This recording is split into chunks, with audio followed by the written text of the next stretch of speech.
About 2 million books get published every year in the world. There are at least 6 billion pages in the indexed web. So much to read, so little time.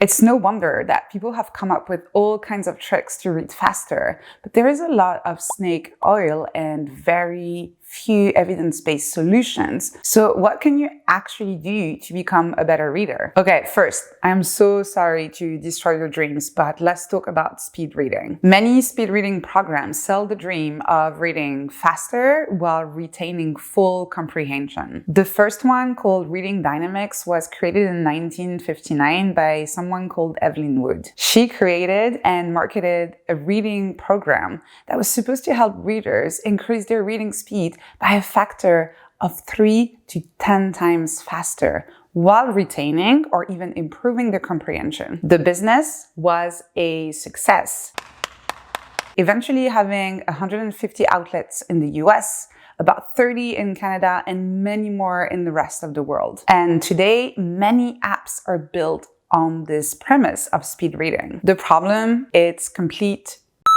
First, let's look at how reading works. When you're reading, your eyes fixate on a portion of the text and then moves on to another one. This movement is called a saccade, and it's very fast. It happens very quickly. It only lasts for about 25 to 30 milliseconds. Our eyes are designed in a way that only lets us recognize a tiny portion of our visual field, which corresponds to the size of a 12-point font, which is what you're going to find in most books. Everything outside of this tiny area is going to be completely blurry. So the concept that speed reading can help you grasp whole sentences in one go is biologically impossible. The only thing that speed reading can do for you is to help you skim some text very quickly, which can be very helpful if you try to just grab some quick facts.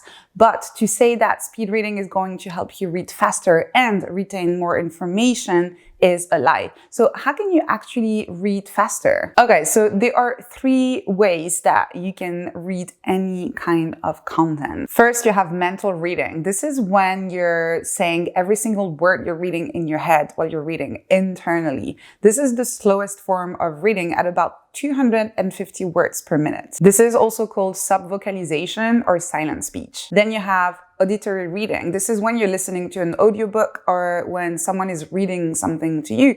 This is a little bit faster than mental reading at about 450 words per minute. And finally, you have visual reading. Not everyone can do this, but this is when you're reading something and the images are popping in your head, but you're not really sounding the word out. You're not articulating them. It's completely visual. And this is the fastest way of reading at about 700 words per minute. So mental reading is at about 250 words per minute, auditory reading at around 450, and visual reading at about 700 words per minute.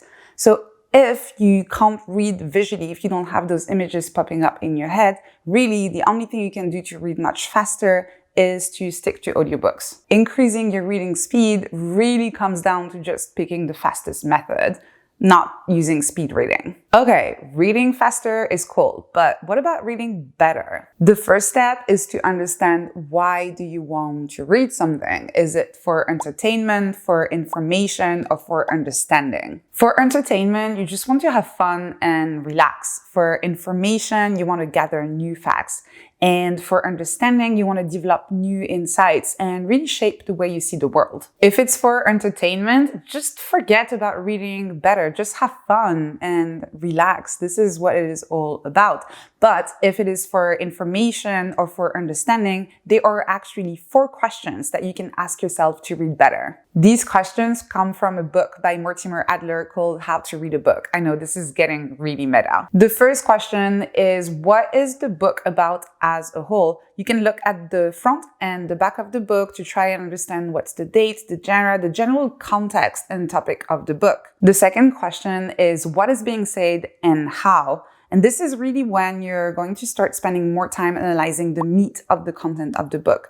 A really good tip when you're doing this is to spend a little bit more time on the introduction and the conclusion, because this is where the author is going to summarize their main points. By now, you should have understood what the author is saying, but do you agree or not? So this is when the third question comes into play, where you ask yourself, is the book true in whole or in part? Try to question the argument. This is really all about constructive criticism. Are the premises, facts, and reasoning sound? Are there any holes in the arguments? Try and poke into the text and try and see if there's anything missing that you can identify. And finally, ask yourself, what of it? This is when you start comparing the argument in this book to the arguments made by other authors in other books. You can imagine sitting at a dinner table with all of your favorite authors and ask them questions and listen to them having a conversation together. Make sure to take notes while you're answering these questions, and I guarantee you'll have a much deeper understanding of the book. I'm really sorry there is no magic bullet to read faster, but there are ways to read better, and I hope you found those tips helpful. If you like this video, let me know in the comments, like and subscribe, and I'll see you in the next one. Squishy, squishy!